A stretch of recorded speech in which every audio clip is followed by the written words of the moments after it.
আবদুল্লাহ নাম, সিদ্দিক ও আতিক উপাধি, ডাকনাম বা কুনিয়াত আবু বকর। পিতার নাম উসমান, কুনিয়াত আবু কুহাফা। মাতার নাম সালমা এবং কুনিয়াত উম্মুল খায়ের। কুরাইশ বংশের উপর দিকে ষষ্ঠ পুরুষ মুররা-তে গিয়ে রাসূলুল্লাহ সাল্লাল্লাহু আলাইহি ওয়াসাল্লাম এর নফসের সাথে তাঁর নফস মিলিত হয়েছে। রাসূলুল্লাহর জন্মের 2 বছরের কিছু বেশি সময় পর তিনি জন্মগ্রহণ করেন এবং অনুরূপ সময়ের ব্যবধানে তাঁরা উভয়ে ইন্তিকাল করেন। তাই মৃত্যুকালে তাঁর বয়স হয়েছিল রাসূলুল্লাহর সাল্লাল্লাহু আলাইহি ওয়াসাল্লাম এর বয়সের সমান। তিনি ছিলেন উজ্জ্বল গৌরবর্ণ, পাতলা চিপচিপে ও প্রশস্ত ললাট বিশিষ্ট। শেষ বয়সে চুল সাদা হয়ে গিয়েছিল। মেহেন্দির খিজাব লাগাতেন। অত্যন্ত দয়ালু ও সহনশীল ছিলেন। তিনি ছিলেন সম্মানিত কুরাইশ ব্যক্তিবর্গের অন্যতম। জ্ঞান, মেধা, অভিজ্ঞতা, বুদ্ধি, বিচক্ষণতা ও সচ্চরিত্রতার জন্য আপামর মক্কাবাসীর শ্রদ্ধার পাত্র ছিলেন। জাহিলি যুগে মক্কাবাসীদের দিয়াত বা রক্তের ক্ষতিপূরণের সমুদয় অর্থ তাঁর কাছে জমা হতো। আরববাসীর নছব বা বংশ সংক্রান্ত জ্ঞানে তিনি ছিলেন সর্বশ্রেষ্ঠ বিশেষজ্ঞ। কাব্য প্রতিভাও ছিল। অত্যন্ত বিশুদ্ধ ও প্রাঞ্জল ভাষী ছিলেন। বক্তৃতা ও বাগ্মিতার খোদা প্রদত্ত যোগ্যতার অধিকারী ছিলেন। তিনি ছিলেন তাঁর গোত্রের অত্যন্ত জনপ্রিয়, বন্ধুবৎসল ও অমায়িক ব্যক্তি। তিনি ছিলেন ব্যবসায়ী, দানশীল ও চরিত্রবান। জাহিলি যুগেও কখনো শরাব পান করেননি।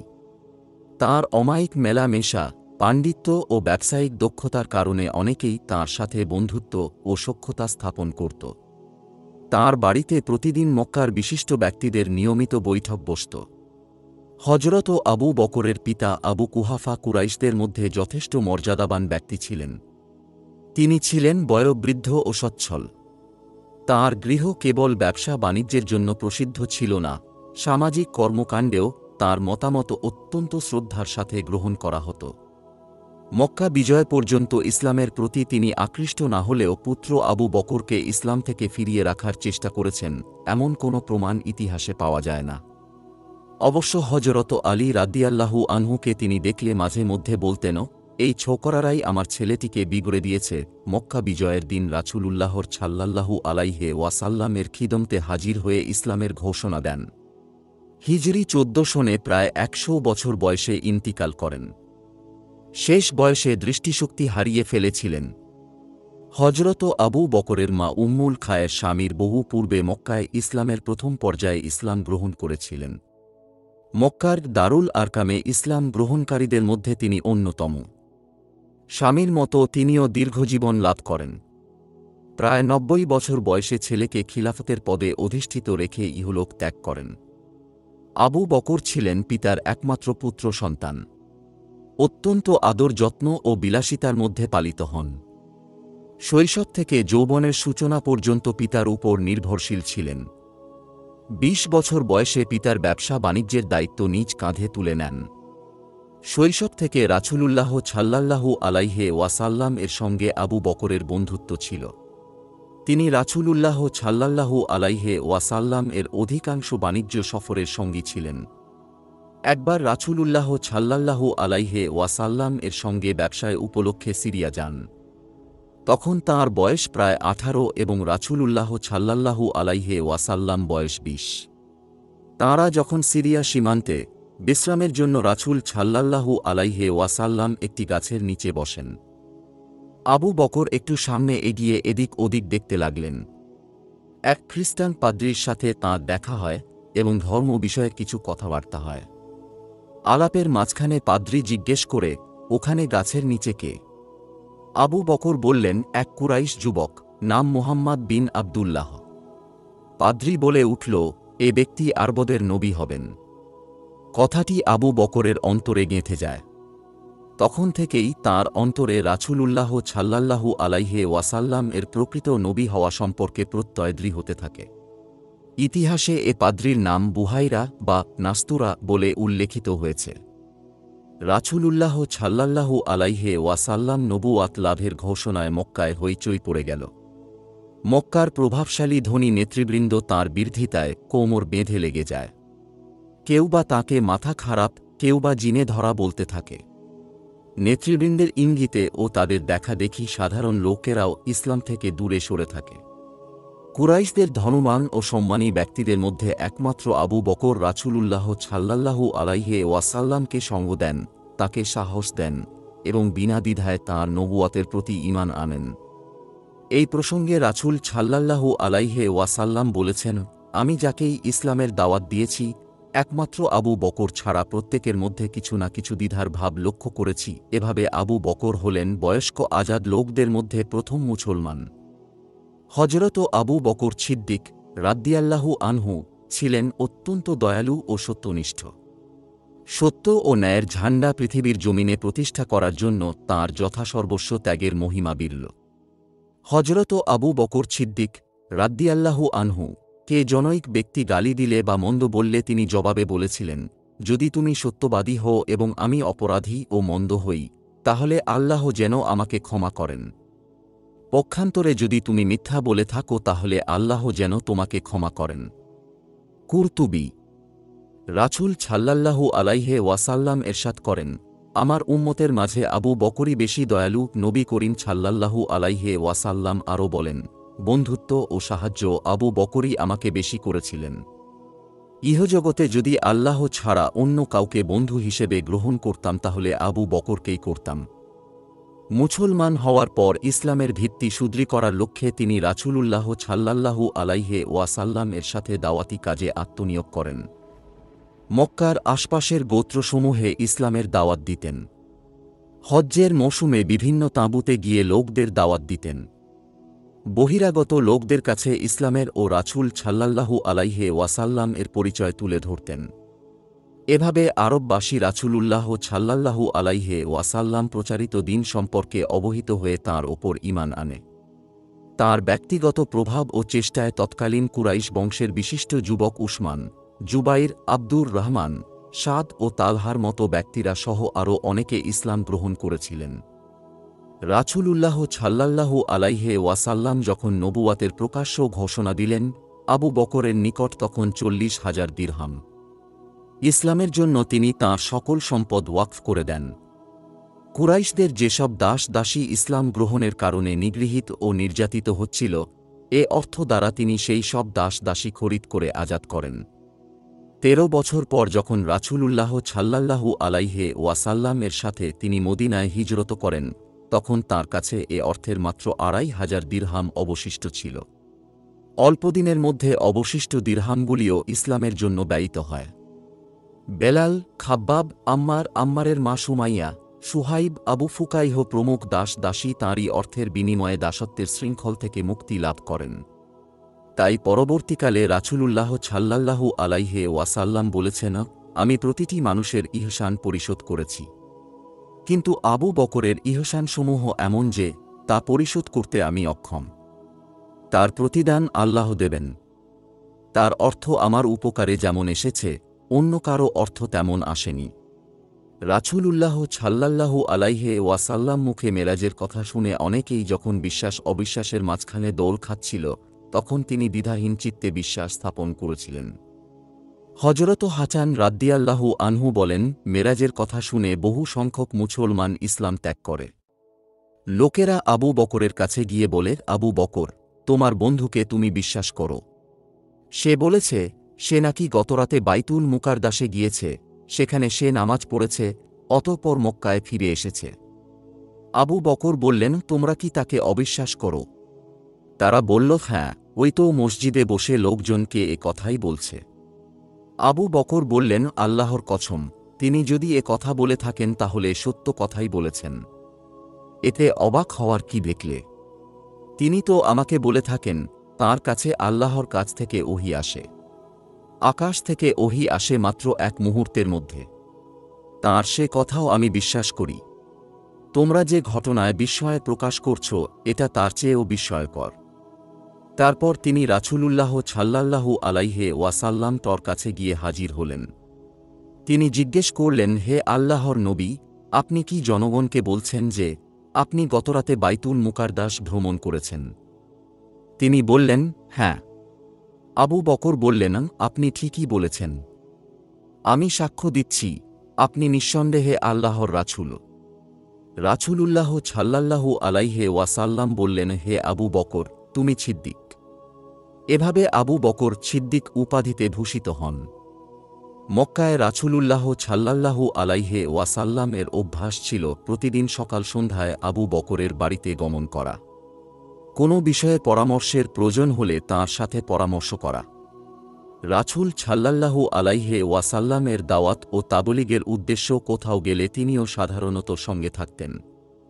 মুসলমানদের ওপর মুশরিকদের অত্যাচার চরম আকার ধারণ করলে একবার তিনি হাবশায় হিজরত করার ইচ্ছা করেছিলেন, কিন্তু ইবনুদ দাগনাহ নামক এক গোত্রপতি তাঁকে এ সিদ্ধান্ত থেকে বিরত রাখে। সে কুরাইশদের হাত থেকে এ শর্তে নিরাপত্তা দেয় যে আবু বকর প্রকাশ্য সালাত আদায় করবেন না, কিন্তু দীর্ঘদিন এ শর্ত পালন করা তাঁর পক্ষে অসম্ভব হয়ে দাঁড়ায়। তিনি ইবনুদ দাগনাহর নিরাপত্তা ফিরিয়ে দেন এবং অন্যান্য মুসলমান ভাইদের যে অবস্থা হয় সন্তুষ্টচিত্তে তা গ্রহণের জন্য প্রস্তুত হয়ে যায়।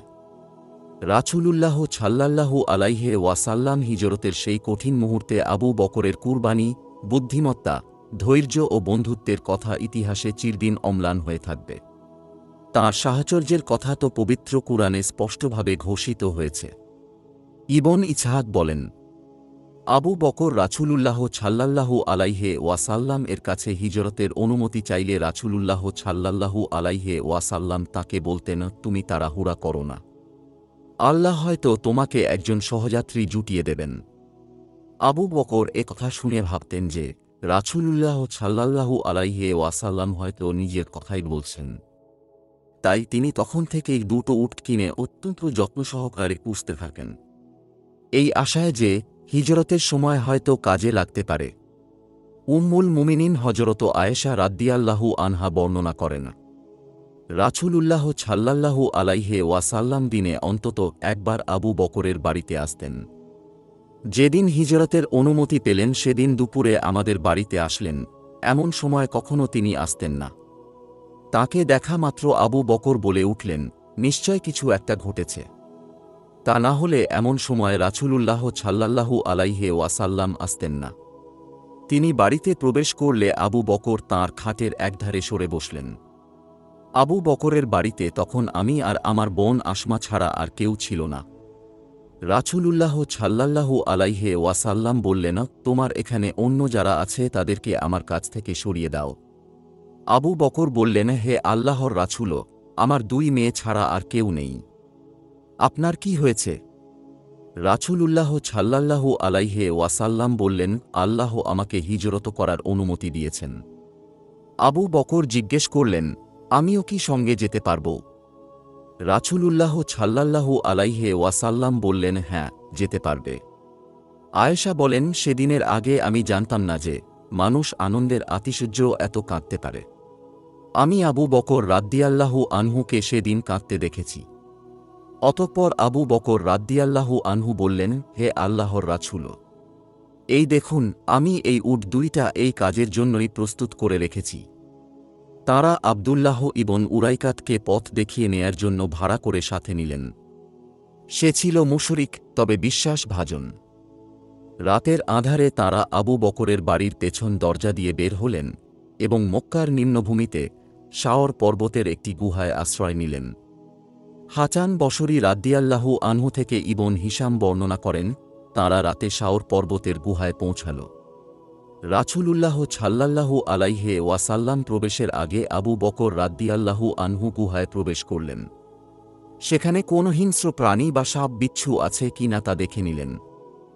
রাসূলুল্লাহ সাল্লাল্লাহু আলাইহি ওয়াসাল্লাম বিপদমুক্ত রাখার উদ্দেশ্যই তিনি এরূপ ঝুঁকি নিয়েছিলেন।